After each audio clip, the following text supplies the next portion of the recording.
సోదరా, ఉండకపోవడం అనేది ఉంటే ఈ విశ్వమే ఉండేది కాదు.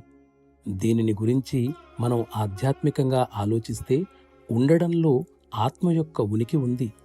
మనం అనాత్మ స్థితిలోకి వెళ్ళాలంటే ఉండడం అనే దానిని మన ఆలోచనలో నుండి తొలగించుకోవలసి ఉంటుంది.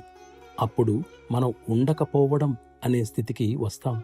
అంటే జీవితం కాని జీవితం. మనం ఉన్నాము, లేము, అలాగే లేము, ఉన్నాము అని అర్థం.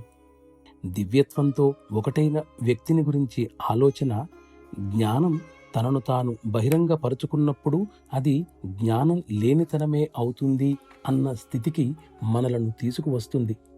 అప్పుడక్కడ నివాసముండే కోరికలన్నీ పాడుబడిన వాటి వలె మొత్తం నశిస్తాయి.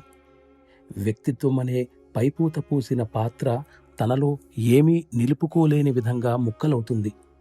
ఆధ్యాత్మికత్వం దివ్యత్వంలో అంతమవుతుంది. దివ్యత్వం పరతత్వసారంలో లయమవుతుంది. విముక్తి పొందిన మానవుడు పరతత్వానికి సన్నిహితుడవుతాడు. నిశ్శబ్దతే నిశ్శబ్దంగా ఉండే క్షేత్రంలోనికి ప్రవేశిస్తాడు. శారీరక విముక్తి కూడా ఆధ్యాత్మికత్వంలో ఒక అధ్యాయం. భౌతిక పదార్థాన్ని వదిలివేసిన తర్వాత స్థితిని పదార్థ విజ్ఞాన శాస్త్రం వివరించలేదు. ఆధ్యాత్మికత్వం అంటే పరతత్వానికి చెందిన ఒక ప్రత్యేక అనుభూతి లేదా మహోన్నతమైన చైతన్యం అని అర్థం. శుద్ధమైన సరళమైన దివ్యత్వంలోనికి, అంటే ఆద్యంతాలు అత్యంత సమస్థితిలో ఉన్న స్థితిలోనికి అది ఒక ప్రవేశ మార్గం.